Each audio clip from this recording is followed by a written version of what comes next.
오늘은 디도서 2장 11절에서 3장 7절까지 말씀입니다.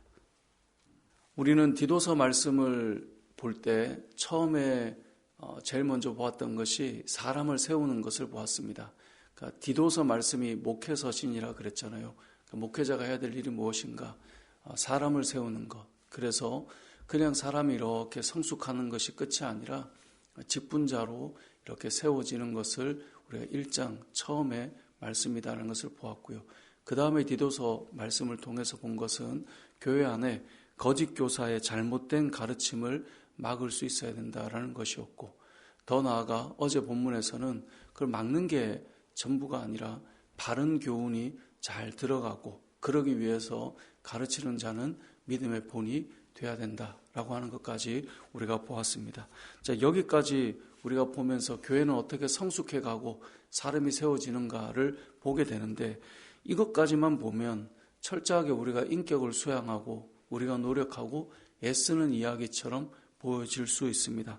하지만 우리가 애쓰고 수고하는 것이 필요는 하지만 우리에게 필요한 것이 하나 더 있다라는 것을 이제 오늘 본문은 우리에게 말씀해 줍니다.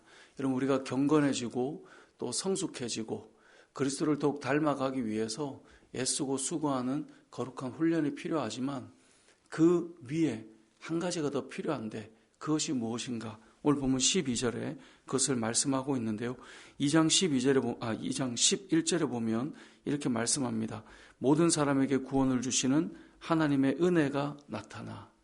그러니까 우리가 거룩해져 가는 것은요, 우리가 애쓰고 노력하는 것이 필요한데 그 위에 뭐가 필요하냐면 은혜가 필요하다라고 11절에서 말씀하고 있어요. 그래서 이 은혜는 우리에게 구원이 임할 때 은혜가 필요하죠. 왜냐하면 우리가 구원을 스스로 만들어갈 수 없잖아요. 그러니까 예수 그리스도께서 우리를 위해 십자가에 죽으신 그 십자가의 은혜가 우리에게 필요해요. 그것이 구원의 은혜인데 우리가 성숙하기 위해서도 우리에게 은혜가 필요하다는 거예요. 구원받을 때만이 아니라 성숙하기 위해서도 하나님의 은혜가 나타나야 되는데 이 은혜가 나타나서 우리에게 어떤 작용을 하느냐, 12절에 보니까 우리를 양육하시거든요. 은혜가 임해서. 근데 그 양육하기 위해서 우리에게 어떤 일을 이 은혜가 작용하느냐, 경건하지 않은 것과 이 세상 정욕을 다 어떻게 합니까? 버리고 신중함과 의로움과 경건함으로 이 세상에 살아갈 수 있도록 만드는 것이 은혜라는 거예요. 이걸 좀 더 다시 우리에게 좀 쉽게 적용해서 말씀드려 보면 은혜의 그 역할은 무엇이냐면 경건하지 않은 것과 이 세상 정욕을 버리고 싶은 우리의 마음이 시작된다는 거예요. 그러니까 우리의 마음속에 은혜가 시작되면 세상의 정욕과 세상에 좋았던 것들이 예전에는 그것을 따라 살았단 말이에요. 예수님을 만나기 전에는, 하나님의 은혜가 임하기 전에는 세상의 즐거움과 기쁨이 전부였어요. 그래서 세상 사람들이 좋아하는 것을 향해 나도 똑같이 살아가고 세상의 쾌락과 정욕을 위해 똑같이 걸어갔는데 은혜가 임하기 시작하면 그게 좋아지지 않기 시작하는 거예요. 옛날에는 그게 나를 움직였는데 지금은 그게 나를 움직이지 못하는 거예요. 그래서 하나님의 은혜가 임하면 시작되는 것이 뭐냐면 경건하지 않은 것, 다른 말로 하면 죄를 미워하는 마음이 시작되는 거예요. 그리고 또 한 가지, 세상의 정욕이 막 우리를 움직이는 게 아니라 그걸 내려버리고 그걸 버리게 되는 마음이 시작되는 거예요. 믿는 자들에게 왜 은혜가 필요하냐면 은혜가 우리에게 시작돼야 하나님의 마음이 우리에게 들어와서, 예전에는 그것 때문에 내가 혹하고 움직였는데, 예전에는 그 쾌락과 정욕과 탐욕을 위해 살았는데 이제는 하나님의 그 마음이 부어져서 그게 나에게 기쁨으로 크게 작용하지 않는 거예요. 그래서 세상 사람들과 우리들의 차이가 극명하게 나는 것이 뭐냐면 그들이 좋아하는 걸 우리가 막 좋아하는 그런 마음이 조금씩 사라지기 시작하는 거예요. 그게 우리가 그런 사람이 되는 것인데 그게 어디에서부터 시작하느냐? 은혜로부터 시작된다라고 오늘 본문은 말씀하고 있는 것입니다. 거룩한 삶을 살아가는 것, 우리가 노력하고 애쓰는 수고로 다 되느냐? 그게 되지가 않아요. 만약에 우리에게 은혜가 부어져서 하나님께서 기뻐하는 것을 기뻐하는 마음이 우리에게 먼저 임하지 않으면 교회에서 말하는 모든 것들은 흔히 말하는 종교의 짐이 돼요. 그런데 은혜가 시작되면 예배라는 것도 똑같아요. 나에게 은혜가 임하면요, 예배를 드리러 가는 것이 기쁨이 돼요. 근데 은혜가 임하지 않으면 예배를 드리러 가자라고 하는 부모나 누군가의 말에 종교적인 짐으로 억지로 나아가게 된단 말이죠. 항상 우리에게 그래서 은혜가 필요합니다. 우리가 거룩하게 성장하고 또 변화되고 성숙해 가는 것. 그래서 우리가 기도해야 돼요. 하나님의 은혜가 제게 필요합니다. 그 은혜는 오늘 이 본문 12절, 그 은혜가 우리를 양육하시는데 그 양육은 다른 게 아니라 우리의 마음을 바꿔가는 거예요. 옛날에는 거기에 빠져 있었는데 이제 다른 게 좋은 거예요. 이제는 말씀을 읽는 것이 말씀을 읽는 것이 이런 즐거움이 있네. 예배 드리는 것이 나에게 이런 기쁨이 있네. 하나님의 마음이 나에게 부어져서 옛날에는 세상의 정욕을 향해 사람들이 외치잖아요. 지금 외치는 모든 그 외침의 그 가장 기본은 무엇입니까? 자신의 행복과 즐거움이면 다 가능한 시대를 우리는 외치고 있는데 그게 다가 아니네 라고 하는 것을 깨닫기 시작하는 것. 그것은 저와 여러분에게 은혜가 임하기 시작했다라는 것을 보여주는 것입니다. 이 일들이 우리에게 은혜가 필요하다라는 것을 알려주시는 것이고요. 또 한 가지, 은혜가 임해야 우리는 하나님의 뜻대로 나가게 돼요.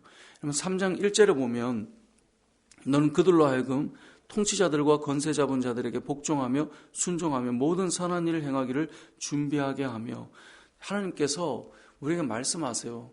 세상의 권세를 잡은 자들, 그 권위에 순종하는 일들, 이게 상식적으로 보면 받아들여지거나 쉬운 일이 아니에요. 그런데 이것이 받아들여지기 위해서 뭐가 필요하냐? 하나님을 인정할 때 이것이 가능해요. 이러면 세상에 주권자가 세워지는 것, 그것을 받아들이는 것은 하나님께서 세상을 통치하신다라고 하는 기본적인 이 진리에 대한 수능이 없으면 불가능해요. 왜냐하면 여러분 세상을 잘 보세요.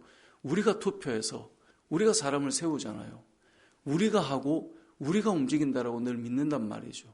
그런데 하나님께서 온 세상을 다스린다라고 하는 이 진리를 받아들이지 않으면 우리가 이 권세를 잡는 자도 하나님의 손에 있구나, 이게 받아들여지지 않아요. 우리가 이전에 예레미야서 말씀을 봤잖아요. 예레미야 시대에, 예레미야가 말씀을 전하던 시대에 이스라엘 백성들의 문제가 무엇이었습니까? 바벨론도 누가 이스라엘로 보냈어요? 하나님이 보내셨단 말이죠. 그런데 이스라엘 백성은 바벨론 아래에 정복된다는 것을 받아들이지 못했어요. 왜 그렇습니까? 온 땅을 하나님의 그 손 아래에 있음을, 온 땅이 하나님의 손 아래에 있음을 그들이 믿지 못했기 때문에. 그래서 예레미야가 바벨론이 너희를 다스리게 될 것이다 라고 말할 때 그걸 받아들이지 못하고 이들이 애굽으로 가거든요. 철저하게 정치적이고 그들이 계산적으로 세상을 판단해요. 그런데 모든 것들을 돌아보면 그들도 그때는 하나님이 쓰신 거예요. 바벨론도 하나님이 세우신 거예요. 그리고 하나님이 바벨론도 마지막에 어떻게 하십니까? 하나님께서 징계하시는 거예요. 이 나라와 민족을 우리가 살펴볼 때, 이 세상의 정세들을 살펴볼 때 왜 저 사람을 우리가 뽑았을까? 이렇게만 보면 이해할 수가 없어요. 왜 하나님께서 저 사람을 세우게 하셨을까라는 시선을 가지지 않으면 우리는 하나님께서 왜 이 나라를 어떻게 운행해 가시는가를 보지 못하게 된다는 것이죠. 그래서 이 3장 1절이 바로 그 말을 하는 거예요. 이 권세 잡은 자들에 대해서 우리가 어떤 자세를 가지는가? 이것은 그 기본 베이스는 하나님께서 이 나라를 움직이고 계시다라는 것. 그래서 우리가 하나님께서 왜 저 사람을 세웠고 왜 이런 일을 행하는가를 보게 되는 것. 거기까지 우리가 보기를 원하신다는 거죠. 근데 이것조차도 우리에게 뭐가 필요한가? 우리 오늘 7절까지 읽었는데요. 3장 7절 말씀에 보면 이렇게 말씀해요. 우리로 그의 은혜를 힘입어 의롭다 하심을 얻어 영생의 소망을 따라 상속자가 되게 하려 하심이라. 여기에도 마지막에 은혜가 등장해요. 이 은혜가 왜 등장하냐면 온 이 세상의 통치자들, 주권자들도 하나님의 손 아래에 있고 우리가 사람과의 관계에서도 2절에 보면 비방하지 말고 다투지 말고 관용하고 이 모든 일들, 우리도 전에는 3절에 어리석은 자고 그런 삶을 살지 않았느냐. 결국 이 모든 것들을 돌아보게 하는 것이 무엇입니까? 7절에 보니까 은혜를 힘입어 우리도 이전에 그랬는데 이렇게 변화된 것을 기억하라는 거예요. 그러니까 이 모든 것은 무엇에 대한 작용이냐? 은혜에 대한 작용이다라고 하는 것을 우리에게 말씀하고 있는 거예요.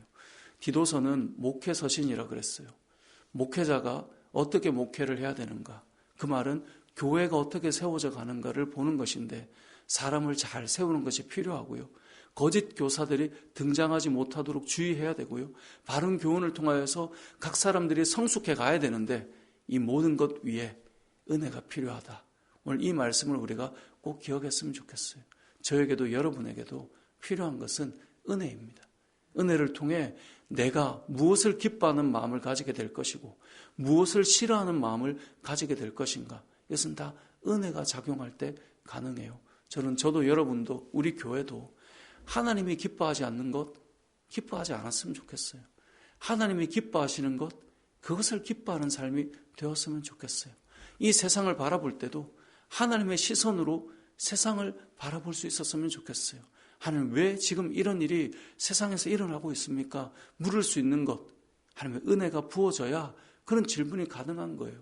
그 질문이 은혜가 빠지면요 하나님께서 왜 이렇게 일하시는가를 질문하지 않아요. 우리가 뭔가를 만들어가는 것처럼 자꾸 이야기를 해요. 우리가 애쓰고 수고하지만 결론은 어떻게 나야 되냐면 하나님께서 우리가 이렇게 애쓰는데도 불구하고 왜 이렇게 일해 가시는가. 그것을 질문하게 되는 것은 우리 안에 은혜가 부어질 때 가능한 것인데 저와 여러분의 삶 속에 이러한 하나님의 은혜가 임하고 또 그 은혜를 구하고 우리 교회 안에 하나님의 마음이 부어져서 우리가 예배드릴 때나 기도할 때나 또 세상을 놓고 기도할 때나 또 우리의 마음속에 일어나는 삶의 여러 현상 속에 하나님의 마음으로 살아가는 저와 여러분의 삶이 되게 해달라고 그렇게 구하며 나아가는 저와 여러분의 삶이 되시길 주님의 이름으로 축복합니다. 아멘.